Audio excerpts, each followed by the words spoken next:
Hello बच्चों, आज हम लोग देखेंगे जैक मॉडल सेट का सब्जेक्टिव क्वेश्चन।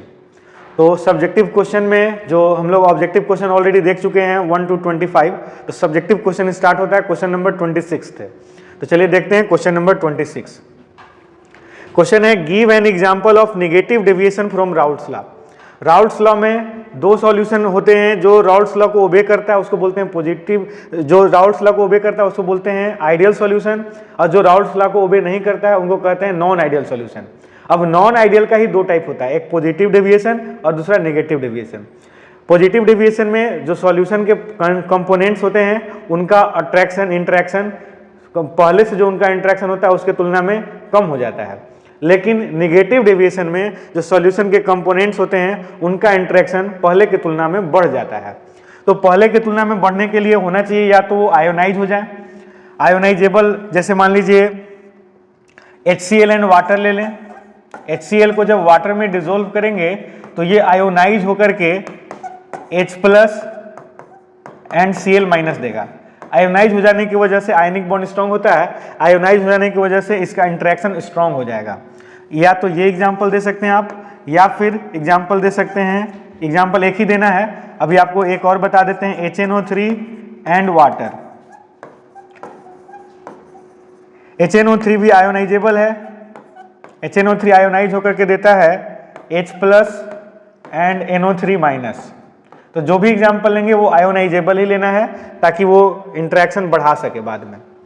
तो ये आप एग्जाम्पल लिख लीजिए, या तो HCl एंड वाटर या HNO3 and water, hydrochloric acid and water या nitric acid and water. 27 number question देखते हैं। क्वेश्चन है express relationship between resistance and specific conductivity. Kappa और आर के बीच में रिलेशन पूछ रहा है। तो याद कीजिए कप्पा इक्वल टू L/RA होता है। याद रखने का इंटरेस्टिंग तरीका, L equal to kappa RA, अगर एक साथ पढ़ते हैं तो L equal to kappa RA, तो kappa equal to L/RA, kappa और रेजिस्टेंस में यही रिलेशन होता है। बस 1 मार्क्स का क्वेश्चन है तो बस फॉर्मूला लिख दिए, वही काफी है। नेक्स्ट क्वेश्चन है right the IUPAC name of the compound. Compound given है, इसका IUPAC नेम लिखना है। थोड़ा सा इसको एक्सपेंड कर लीजिए, CH3 C CH3 CH3, तीन तरफ से CH3 है, CH2 Br है। काउंटिंग कर लीजिए 1 2 3, 2 पे ऊपर भी मिथाइल है, नीचे भी मिथाइल है, यानी 2 डाई मिथाइल, और 1 पे ब्रोमो है तो 1 ब्रोमो 2 डाई मिथाइल, और 3 कार्बन वाला अल्केन होता है प्रोपेन। हेलो अल्केन का नाम होता है, हाइड्रोजन का पल लगा दिए और 3 कार्बन वाला अल्केन का नाम अल्केन लिखते हैं, 3 कार्बन वाला अल्केन होता है प्रोपेन। तो कंपाउंड का नेम हो जाएगा 1 bromo 2 dimethyl propane. Question number, इसको नोट कर लीजिए, क्वेश्चन नंबर 29।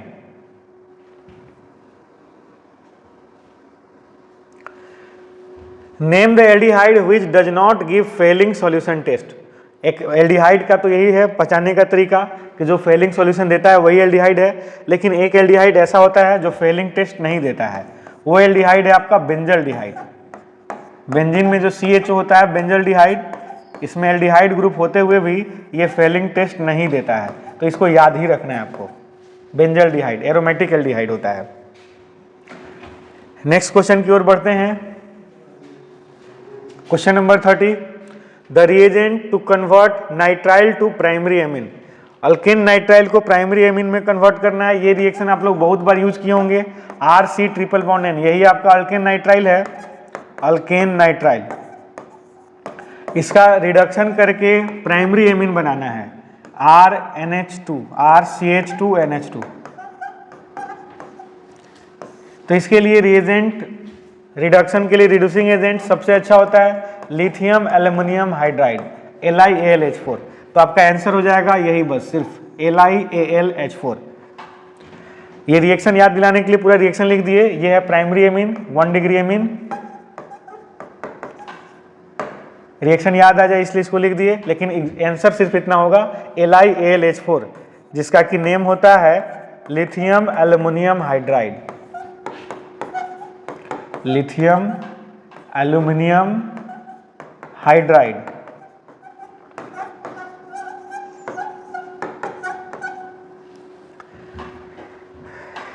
चलिए नेक्स्ट क्वेश्चन देखते हैं, क्वेश्चन नंबर 31। NiCO हॉल 4 का ज्योमेट्री बताना है। NiCO हॉल 4 ज्योमेट्री अगर फाइंड करना चाहें तो NiCO हॉल 4, तो इसका हाइब्रिडाइजेशन जो होगा Ni, निकेल का एटॉमिक नंबर होता है 28, कॉन्फ़िगरेशन हो जाएगा Ar 4s2 3d8। अब इसका बॉक्स बनाते हैं अगर, तो S का एक बॉक्स होता है, 2 इलेक्ट्रॉन है 4s का, 2 इलेक्ट्रॉन एक क्लॉकवाइज दूसरा एंटी क्लॉकवाइज। 3d का 1 2 3 4 5, तो इसमें 8 इलेक्ट्रॉन 1 2 3 4 5 6 7 8, और ये 4s को जो है यहाँ बना लेते हैं ताकि 4s और 4p एक साथ दिखे।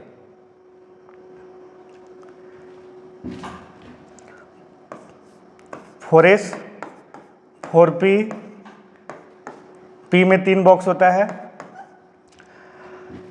s में 2 इलेक्ट्रॉन था 4s का, और 3d में 8 इलेक्ट्रॉन, 4p में इलेक्ट्रॉन नहीं है। अब CO जो है स्ट्रॉन्ग लिगेंड है, स्ट्रॉन्ग लिगेंड जो है वो इलेक्ट्रॉन का रिपल्सन करता है। ज़्यादातर आप देखे होंगे कि जो सिंगल इलेक्ट्रॉन होता है वो रिपल्सन होकर अंदर जाता है, लेकिन इसके केस में CO बहुत ज़्यादा स्ट्रॉन्ग लिगेंड होने की वजह से 4s वाले इलेक्ट्रॉन का रिपल्सन करके अंदर भेज देता है। ये सारा पेयर्ड हो जाएगा और ये एम्प्टी हो जाएगा। ये 3d ऑर्बिटल है। तो हाइब्रिड ऑर्बिटल जब लिखेंगे, हाइब्रिड ऑर्बिटल्स ऑफ Ni जब लिखेंगे तो इसमें 3d का जो 5 बॉक्स है, ये ऑल 5 बॉक्स में 2-2 इलेक्ट्रॉन हो जाएगा, यानी ये पेयर्ड हो जाएगा कंप्लीटली। 4s एम्प्टी हो जाएगा और 4p एम्प्टी है। ये एम्प्टी ऑर्बिटल में ओवरलैपिंग होता है, जैसा कि वैलेंस बॉन्ड थ्योरी कहता है, empty orbitals overlap to form hybrid orbitals. 1s orbital and 3 orbitals, 3p orbitals form sp3 hybrid orbitals. और फिर इसके बाद इसमें CO जो है अपना pair of electron, lone pair of electron भरता है, और इस तरह से NiCO का हॉल 4 कॉम्प्लेक्स बनता है। कॉम्प्लेक्स NiCO हॉल 4 अगर बनाएंगे तो इसमें D तो सेम बना दीजिए, 1 2 3 4 5 6 7 8 9 10। 4s एंड 4p में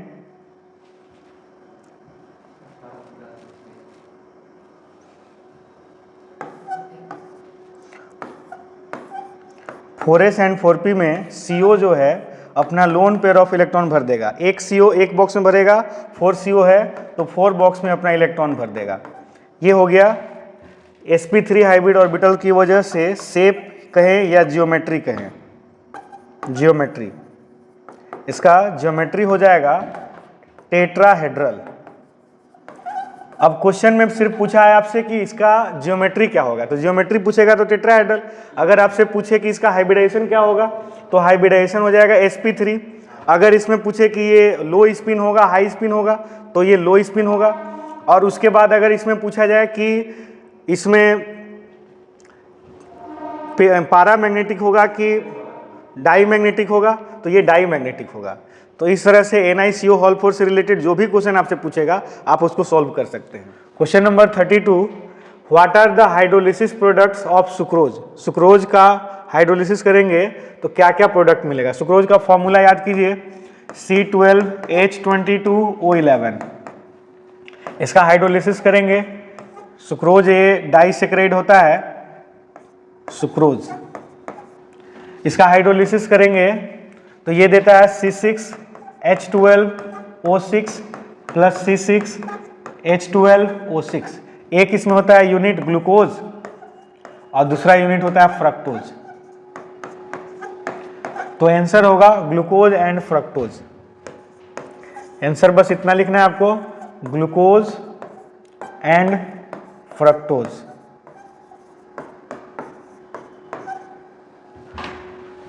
चलिए नेक्स्ट क्वेश्चन देखते हैं, question number 33।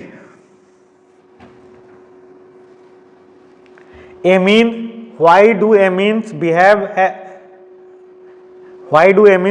As nucleophile, behave as nucleophile. Amine nucleophile की तरह बिहेव क्यों करते हैं, यही क्वेश्चन है। चलिए इसका भी देखते हैं। एमीन का स्ट्रक्चर याद रखें, RNH2 या RN के साथ जो भी लगा हो, R हो, प्राइमरी सेकेंडरी टर्शियरी जो भी एमीन हो, N के पास लोन पेयर ऑफ इलेक्ट्रॉन होता है।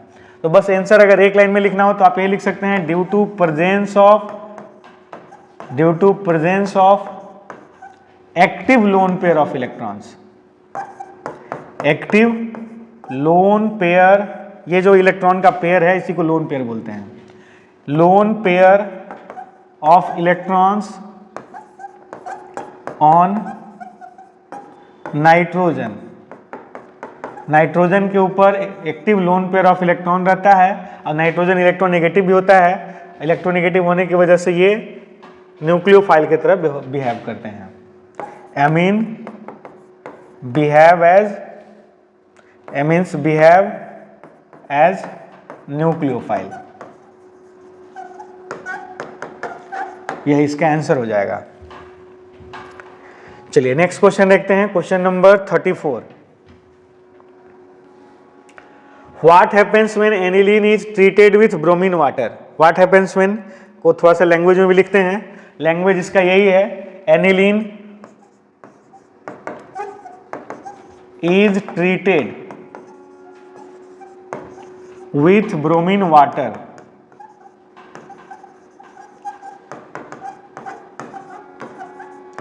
ये पहले क्वेश्चन से ही लिख लेते हैं, aniline is treated with bromine water, अपने से लगाते हैं टू गिव, और उसके बाद जो देता है तो ये देता है 2,4,6 ट्राइब्रोमो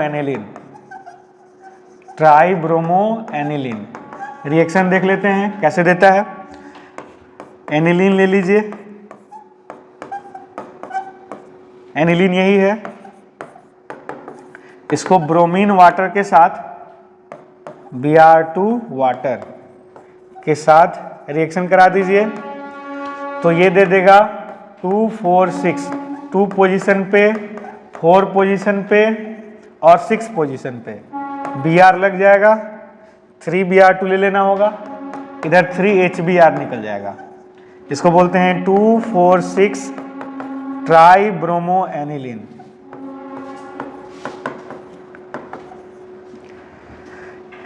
देखिए H और Br, HBr निकल जाएगा, एक Br यहाँ लग जाएगा, उसी तरह से ऑर्थो के बाद पारा पे, फिर ये वाला ऑर्थो पे, दोनों ऑर्थो और एक पारा, यानी जहाँ जहाँ एक्टिव होता है एनिलीन जो है वो ऑर्थो डायरेक्टिंग होता है, ऑर्थो एंड पारा डायरेक्टिंग, इसलिए दोनों ऑर्थो और पारा पोजीशन पे ब्रोमो लग जाएगा। 2,4,6 ट्राइब्रोमो एनिलीन। लैंग्वेज भी लिखना होगा और रिएक्शन भी लिखना होगा, पूरा इतना लिखना होगा तब ये आपका आंसर कंप्लीट होगा। ठीक है, आगे बढ़ते हैं।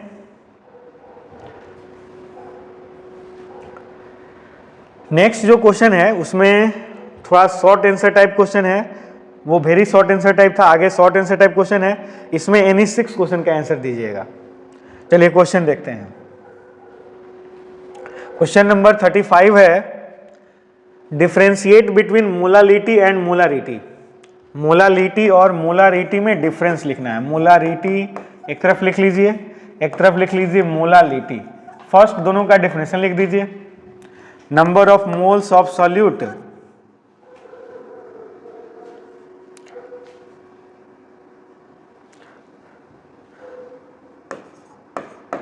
number of moles of solute present in per liter solution, present in per liter solution is called molarity, molarity। और इसमें हो जाता है number of moles of solute present in पर 1000 ग्राम सॉल्वेंट, प्रेजेंट इन पर 1000 ग्राम सॉल्वेंट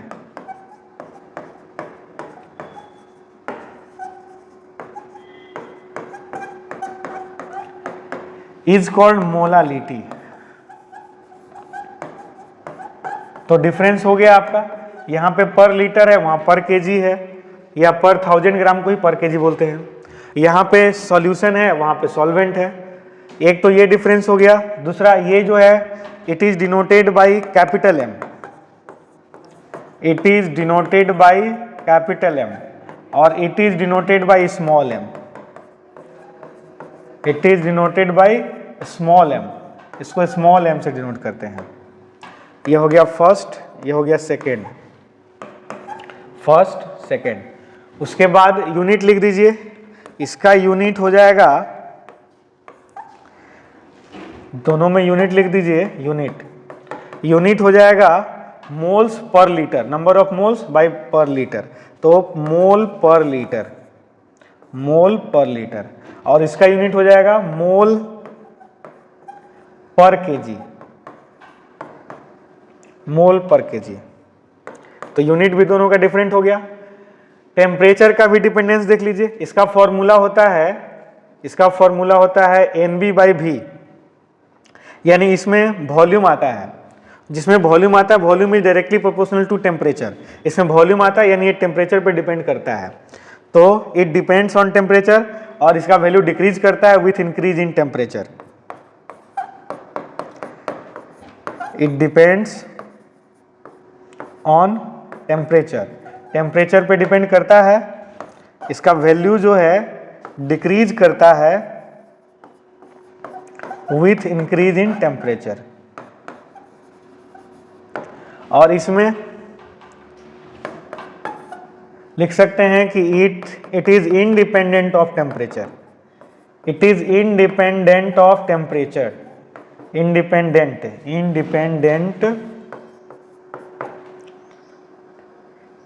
एक मिनट,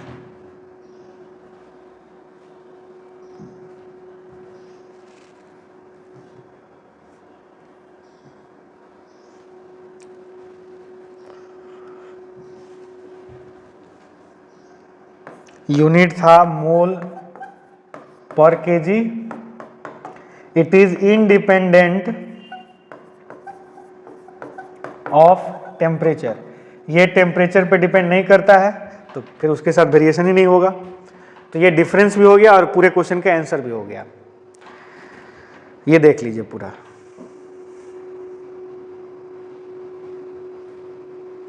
चलिए आगे बढ़ते हैं क्वेश्चन नंबर 36 में। क्वेश्चन है रेट ऑफ रिएक्शन गिवन है। पहले तो देख लीजिए कि रिएक्शन क्या है, 2NO2 gives 2NO plus O2 और NO2 और NO2 में हाँ दिया हुआ है आपका if the rate of decrease of concentration of NO2, NO2 का डिक्रीज ऑफ कॉन्सेंट्रेशन का रेट दिया हुआ है, मीन्स आपको दिया हुआ है रेट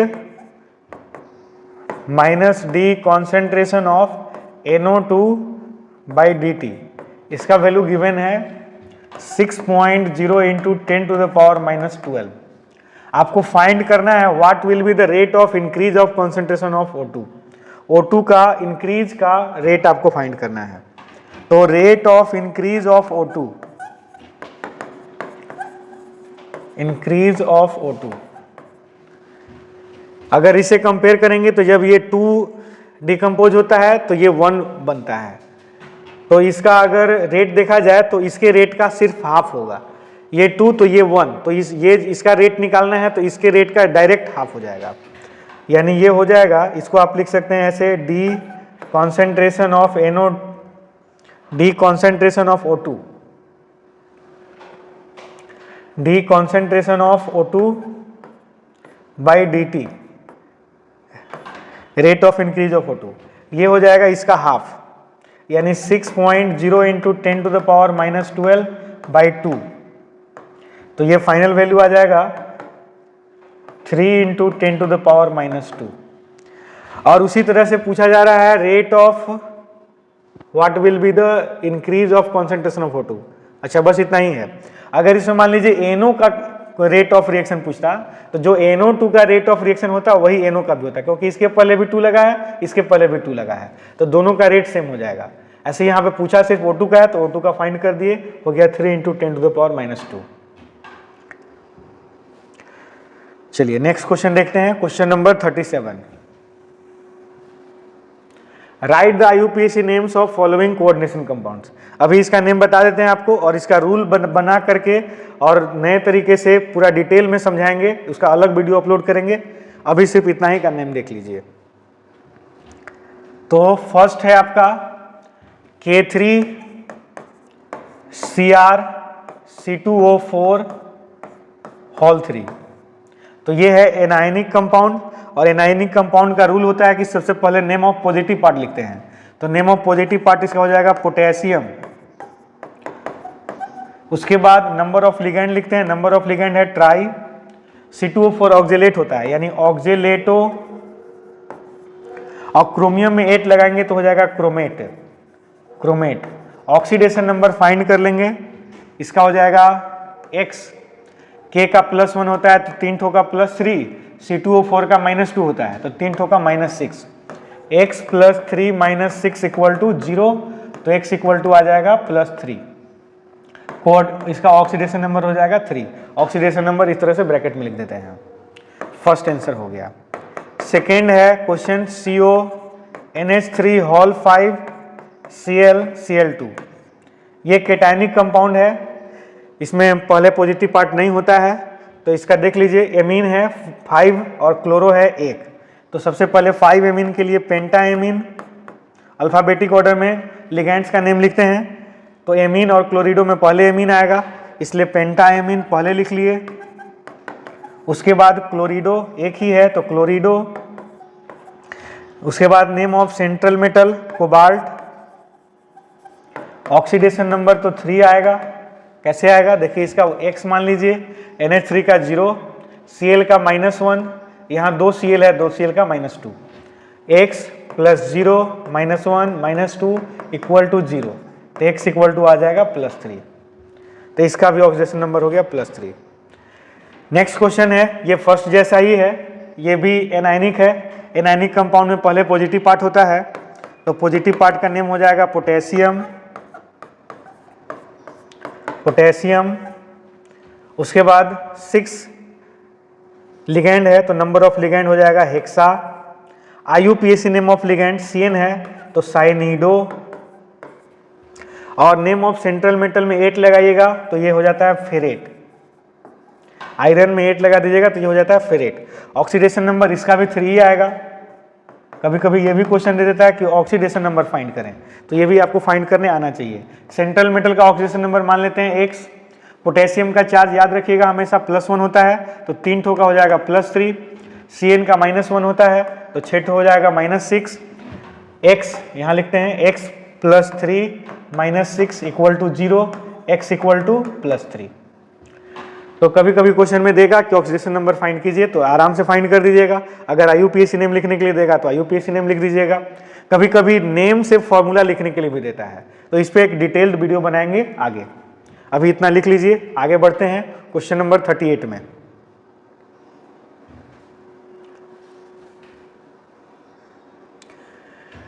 कंप्लीट करना है रिएक्शन को, तो इसको तो यहीं कर लेते हैं। CH3 CH2OH SOCl2, तो ये दे देगा आपका hello alkane CH3 CH2Cl + SO2 + HCl। Conc H2SO4 के साथ हीट करेंगे। ये बहुत अच्छा क्वेश्चन है। यहाँ से H और OH H2O निकल जाएगा, यहाँ डबल बॉन्ड हो जाएगा। क्वेश्चन ये भी आ सकता है कि यहाँ डबल बॉन्ड क्यों नहीं होगा। तो सेटजेफ रूल ये कहता है कि जब अल्कोहल को H2SO4 के साथ कॉन्क सल्फ्यूरिक एसिड के साथ हीट किया जाता है तो मोर अल्काइलेटेड अल्कीन प्राप्त होता है, जो कि ज़्यादा स्टेबल होता है लेस अल्काइलेटेड अल्कीन के तुलना में। तो इसीलिए यहाँ से H और OH निकलेगा, यहाँ डबल बॉन्ड हो जाएगा और आपका आंसर आ जाएगा CH3 CH double bond CH CH3 + H2O, यानी आपका जो बनेगा ये ब्यूट-2-इन होगा, ब्यूट-2-इन। नेक्स्ट क्वेश्चन है, मिथाइल इथाइल ईथर को HI के साथ रिएक्शन कराना है। अब ये क्वेश्चन जो है देने से बचना चाहिए, लेकिन एग्जाम में क्या कीजिएगा यही आता है, आ ही जाता है। HI अगर ऐसे ही दिया है तो आपको बनाना है CH3I प्लस C2H5OH। लेकिन इसका एक और चीज़ याद रखिएगा कि कभी अगर ऐसा दे दे CH3O C2H5 प्लस HI और बगल में लगा दे थोड़ा सा एक्सेस में HI ले लिया जाए तो ये भी बन जाता है CH3I और ये भी बन जाता है C2H5I और इसमें 2 लगा लीजिए, 2H और O ये बन जाता है H2O। फिलहाल आपका बन रहा है आयोडोमीथेन एंड इथेनॉल।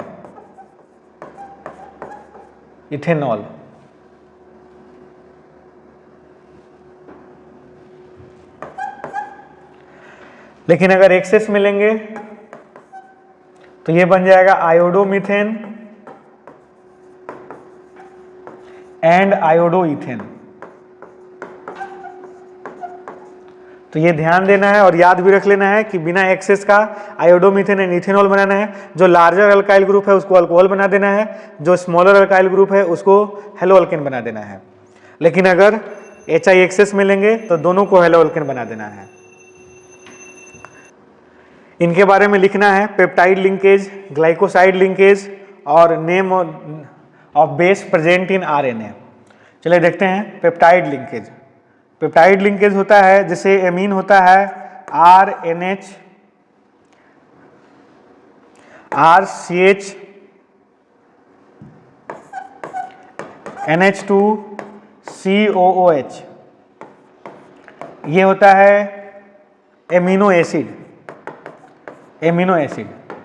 अब एमिनो एसिड का जो बॉन्डेड होता है, दो एमिनो एसिड जिस बॉन्ड से एक दूसरे से जुड़ते हैं, जैसे इसी को हम लोग लिख रहे हैं CHR NH2 NH और H COOH, एक एमिनो एसिड हो गया। इसी तरह से दूसरा एमिनो एसिड, उसमें भी NH H CHR COOH। तो इसका H और OH H2 निकाल देना है और दोनों के बीच में बॉन्ड बना देना है। इसी तरह से एमिनो एसिड आपस में जुड़ते हैं और जो बॉन्ड बनता है इनके बीच में, अब इनके बीच में बॉन्ड बनेगा, ये बॉन्ड बनेगा, इसी बॉन्ड को बोलते हैं peptide linkage. Peptide linkage definition अगर लिखना चाहें तो लिख सकते हैं bond present between two amino acid और the bond by which amino acid bonded together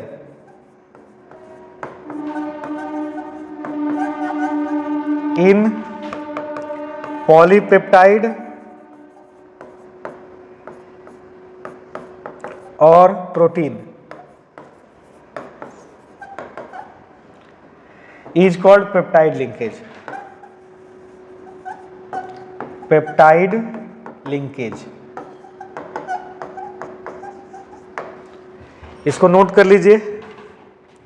उसके बाद देखते हैं glycoside linkage.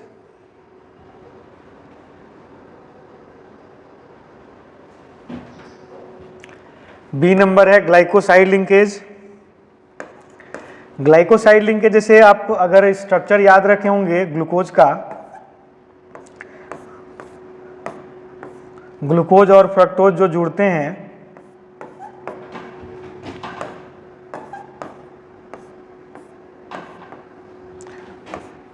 CH2OH H OH OH H H OH H, ये ग्लूकोज यूनिट हो गया। CH2OH OH H HOH CH2OH H, ये जो फ्रक्टोज यूनिट हो गया सुक्रोज में। तो ये जो बॉन्ड है ROR, इसको एक R मान लीजिए, इसको एक R मान लीजिए और ये बीच में जो O है ROR, ये जो लिंकेज है इस लिंकेज को और इस लिंकेज को, इसी को बोलते हैं पेप्टाइड लिंकेज।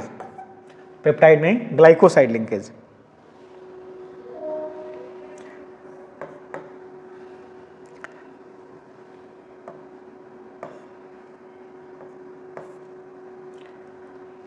इसी लिंकेज को बोलते हैं glycoside linkage, glycoside linkage.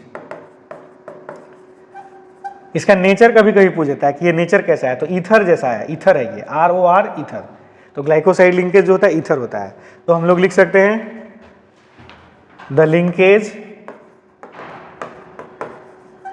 By which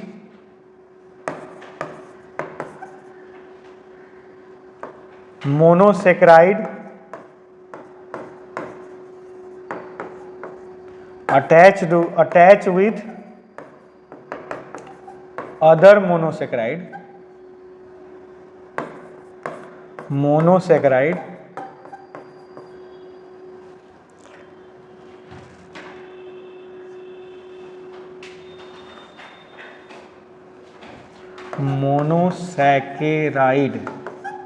attached with other monosaccharide or alkyl group.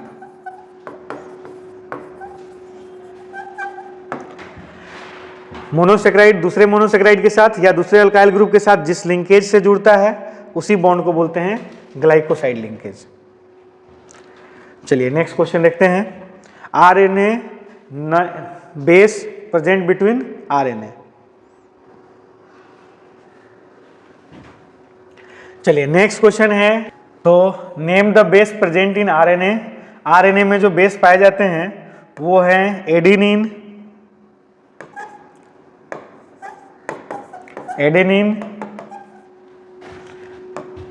Cytosine, uracil and guanine. DNA में थाइमिन हो जाता है, यहाँ पे थाइमिन नहीं है, उसके जगह यूरासिल है, यही याद रखिएगा।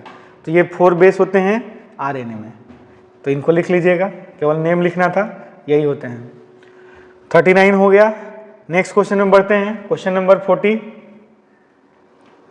कंप्लीट दिस रिएक्शंस, रिएक्शन को कंप्लीट करना है, अल्कोहलिक KOH के साथ हिट करना है। तो इसमें अल्कीन बनता है, याद रखिएगा कि हेलो अल्केन को अल्कोहलिक KOH के साथ हिट करने पे अल्कीन बनता है। ये बन जाएगा K और Cl, ये निकाल दीजिए KCl, यहाँ रिएक्शन लिख देते हैं CH3 CH2 CH2Cl plus KOH। तो K के साथ Cl हटा दीजिए, KCl,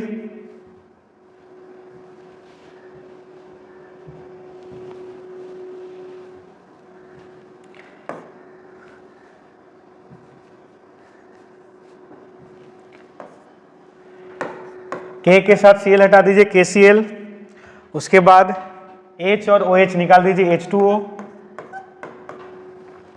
और यहाँ पे अल्कीन बना दीजिए CH3 CH double bond CH2, ये बन जाएगा प्रोपीन। एलिमिनेशन रिएक्शन होता है। नेक्स्ट क्वेश्चन है, क्लोरोइथेन को AgCN से रिएक्शन कराना है। ये भी अल्कोहलिक लिया जाता है, अल्कोहलिक AgCN। अल्कोहलिक AgCN से रिएक्शन कराएंगे तो AgCl निकलेगा बाहर, AgCl निकलेगा बाहर, और यहाँ लग जाएगा CH3 CH2 के साथ NC, CN जो है वो NC बन करके लगेगा, NC ऐसे होता है, isocyanide, alkyl isocyanide, ethyl isocyanide बन जाएगा।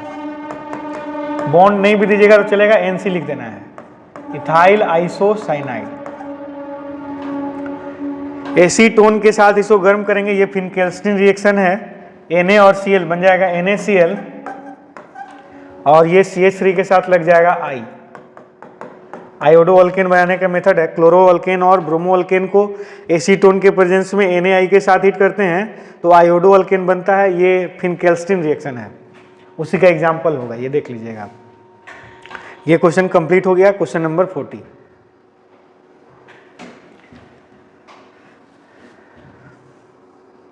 नेक्स्ट क्वेश्चन है carbyl amine reaction and it's use. Carbyl amine reaction जो होता है, इसमें एमीन रिएक्शन करता है KOH से, क्लोरोफॉर्म से और KOH से। एमीन रिएक्शन करता है क्लोरोफॉर्म से इन प्रेजेंस ऑफ अल्कली, और ये बना देता है कार्बाइलेमिन RCN RNC।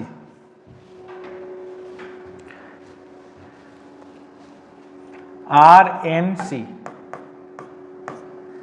Plus 3KCl plus 3H2। तो इसमें प्राइमरी एमीन बनता है। 1 डिग्री एमीन का यूज किया जाता है। तो ये टेस्ट करने में यूज होता है कि एमीन जो है 1 डिग्री है कि नहीं है।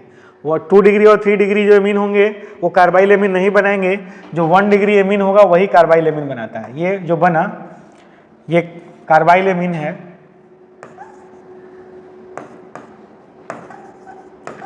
कार्बाइल एमीन या आइसोसाइनाइड, केवल 1 डिग्री एमीन बनाते हैं ऐसा। तो रिएक्शन लिखना होगा तो लिखेंगे amine react with chloroform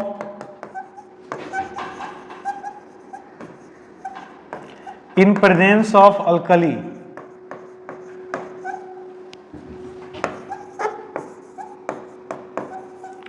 to give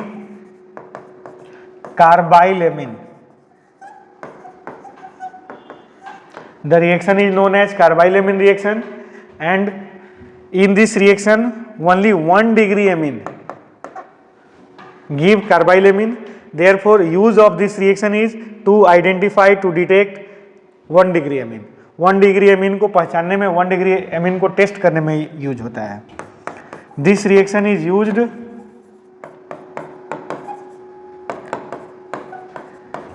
to test 1 degree amine. Amine 1 degree है कि नहीं इसे पहचानने के लिए इस रिएक्शन का यूज होता है। रिएक्शन लिख लीजिएगा, लैंग्वेज लिख लीजिएगा, इसका कंप्लीट आंसर हो गया। नेक्स्ट क्वेश्चन में बढ़ते हैं, क्वेश्चन नंबर 42। इसमें 2 क्वेश्चन है, चलिए देखते हैं।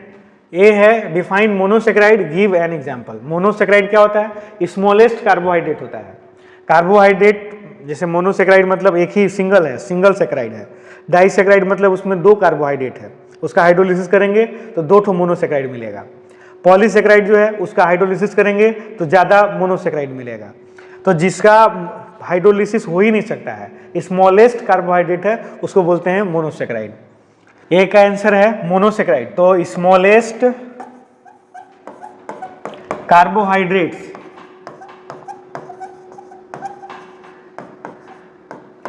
which cannot be hydrolyzed into smaller carbohydrates।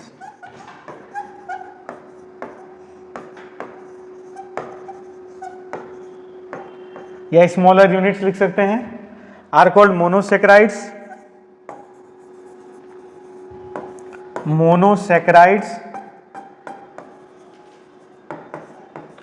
Example हो जाएगा ग्लूकोज या फ्रक्टोज, ग्लूकोज ही लिख देते हैं, एग्जाम्पल हो जाएगा ग्लूकोज। फॉर्मूला भी लिख सकते हैं उसका C6H12O6। बी है what are reducing sugars, give an example. तो रिड्यूसिंग शुगर वो हैं जो फेलिंग सॉल्यूशन को रिड्यूस करते हैं, यानी खुद ऑक्सीडाइज होते हैं।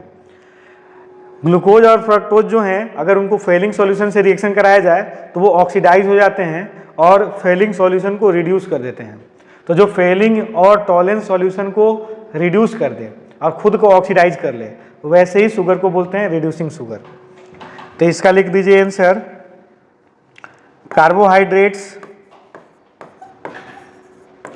carbohydrates which can be oxidized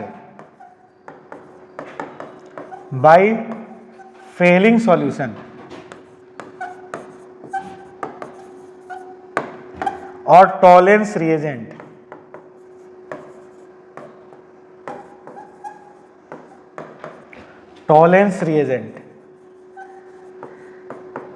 are called reducing sugar उनको रिड्यूसिंग शुगर कहते हैं, रिड्यूसिंग शुगर।